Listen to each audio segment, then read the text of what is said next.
दोस्तों, आज हम जानेंगे ब्रह्मा देश के बारे में, जिसे हम म्यांमार भी कहते हैं। यह देश अपनी अद्वितीय संस्कृति और प्राकृतिक सौंदर्य के लिए प्रसिद्ध है। यह साउथ ईस्ट एशिया का एक बहुत ही खूबसूरत देश है। यहाँ की हरियाली, पहाड़ और नदियां इसे एक अद्वितीय स्थान बनाते हैं। म्यांमार की प्राकृतिक सुंदरता और सांस्कृतिक धरोहरें इसे एक विशेष स्थान प्रदान करती हैं। यहाँ की नेचुरल ब्यूटी और कल्चर बहुत ही रिच है। म्यांमार के लोग अपनी परंपराओं और रीति रिवाजों को बहुत महत्व देते हैं। यहाँ के त्योहार और नृत्य विश्व प्रसिद्ध हैं और यहाँ की संस्कृति में गहराई से जुड़े हुए हैं। ब्रह्मा देश का एरिया लगभग 6,76,578 वर्ग किलोमीटर है, जो इंडिया के साइज का लगभग 5वां हिस्सा है।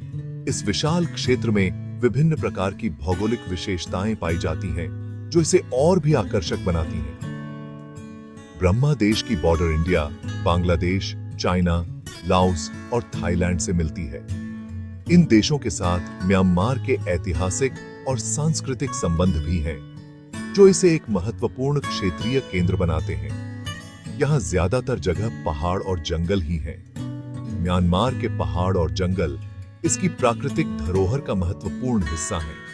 यहाँ की वनस्पति और जीव जंतु विविधता में अद्वितीय है।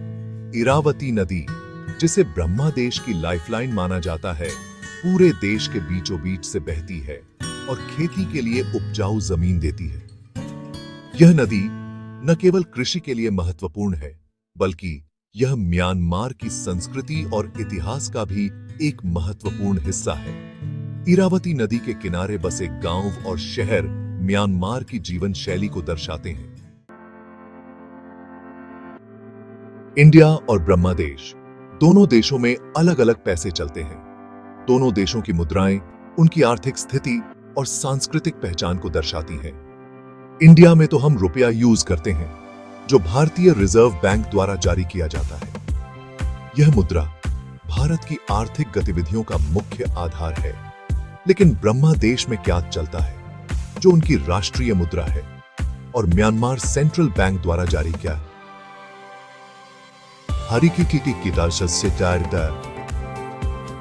जाता है। एक इंडियन रुपया लगभग 28 क्यात के बराबर होता है। यह विनिमय दर दोनों देशों की आर्थिक स्थिति और मुद्रास्फीति को दर्शाती है। ये फर्क दोनों देशों की इकोनॉमी और कितना कुछ खरीद सकते हैं, ये दिखाता है।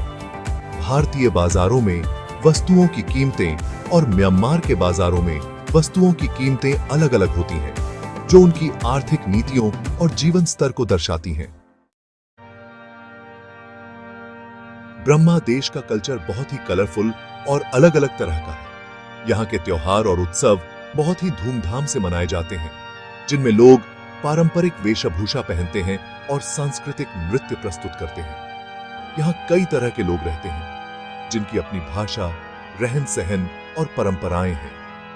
विभिन्न जातीय समूहों के लोग अपने अपने रीति रिवाजों और परंपराओं को संजोए हुए हैं, जो इस देश की विविधता को और भी समृद्ध बनाते हैं। ब्रह्मा देश में बौद्ध धर्म का बहुत ज्यादा प्रभाव है।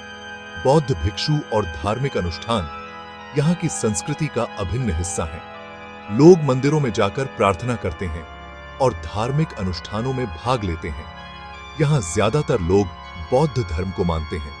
बौद्ध धर्म के अनुयायी अपने धर्म के प्रति बहुत ही निष्ठावान होते हैं और नियमित रूप से धार्मिक गतिविधियों में शामिल होते हैं। बौद्ध मंदिर और स्तूप ब्रह्मा देश के कल्चर का बहुत बड़ा हिस्सा है।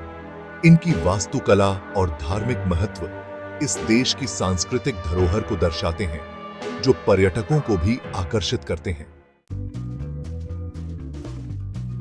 ब्रह्मा देश में ज्यादातर लोग खेती बाड़ी करते हैं। यहाँ के लोग चावल, गन्ना, दालें और फल उगाते हैं और महिलाएं पुरुषों के साथ कंधे से कंधा मिलाकर खेती में हाथ बटाती हैं।